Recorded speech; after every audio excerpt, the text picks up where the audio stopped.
আমি একটু আগে একটা ফেসবুকে ভিডিও দেখলাম যেখানে হচ্ছে একজন দোকানদার বলতেছে, বেশ কয়েকজন দোকানদার এই কথা বলতেছে, তাদের সেলের অবস্থা খুবই খারাপ, যেখানে তারা হচ্ছে 5,000 10,000 টাকার দামের যে ড্রেসগুলো এগুলো তারা বিক্রি করতে পারছে না। কারণ হচ্ছে কাস্টমার আসছে না, তারা কিনছে না। কাস্টমারের কাছে মনে হচ্ছে 5,000 10,000 টাকার যে ড্রেসগুলো এগুলো সো এক্সপেন্সিভ, তারা কিনছে না। ইভেন আমি আজকে বিকালের ঘটনাটাই বলি। আমি বিকাল থেকে হচ্ছে রাত পর্যন্ত হচ্ছে আমি রাত 11টা পর্যন্ত হচ্ছে আমি মার্কেটে ছিলাম।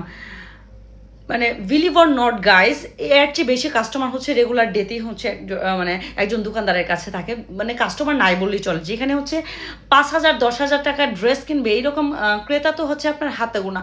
সর্বোচ্চ তারা হচ্ছে 2 থেকে 2,500, বা হাইয়েস্ট হচ্ছে তাদের বাজেট থাকে 3,000। এর বেশি কেউ ড্রেস কিনতেছে না। মাই কোশ্চেন ইজ, ওরা কারা যারা বলে আমার ঈদের বাজেট 5 লাখ 6 লাখ, ইউনো আমার বয়ফ্রেন্ড আমেরিকা থাকে, ইউনো আমার হাজব্যান্ড ফ্রান্সে থাকে, আমাকে হচ্ছে সবে বড়াতে রাখ থেকে টাকা দিচ্ছে, আমি হচ্ছে তখন থেকে ড্রেস কিনে ফেলছি, ঈদ কেনাকাটা তো তখন থেকেই শুরু হয়ে গেছে।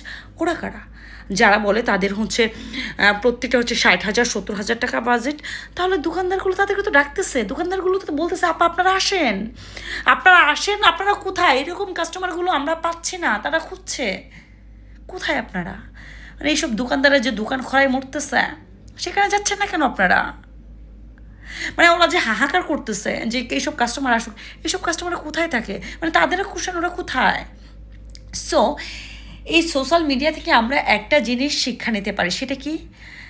মানুষ তার বেস্টটা দেখায় হচ্ছে সোশ্যাল মিডিয়ায়। সোশ্যাল মিডিয়ায় যা বলে সব ফ্যাক, সোশ্যাল মিডিয়া সব মেকি।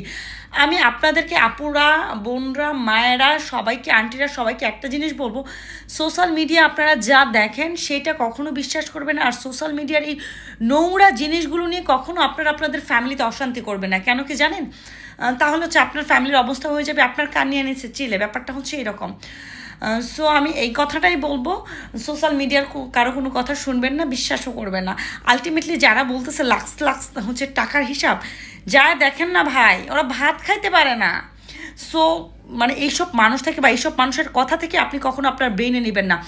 আপনার মাথায় যদি ঢোকে আল্লাহ ওরা এত হাইলি চলে, আমার অশান্তি, মানে আমি টাকা পাচ্ছি না, আমার হাজব্যান্ড দিচ্ছে না, মানে এতে না আপনি আপনার সংসারে না ঝামেলা লাগায়েন না। এটা আপনার জন্য অনেক বেশি সাফারার হবে।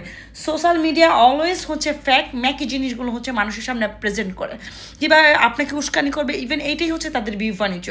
দয়া করে এই ভিউ বাণিজ্য থেকে দূরে থাকুন। So thank you so much. ইনশাআল্লাহ নেক্সট আপনারা এটা বলবেন না, করবেনও না। ঈদ হোক আনন্দময়, ঈদ হোক ভালোবাসা ঘিরে, ঈদ হোক হচ্ছে আপনার পছন্দের মানুষ আপনাকে যেটা দিবে সেটা যাই দাম হোক সেটাই গ্রহণ করেন না। এতে আপনিও স্বাচ্ছন্দ্য বোধ করবেন, সেও ভালো থাকবে। Thank you.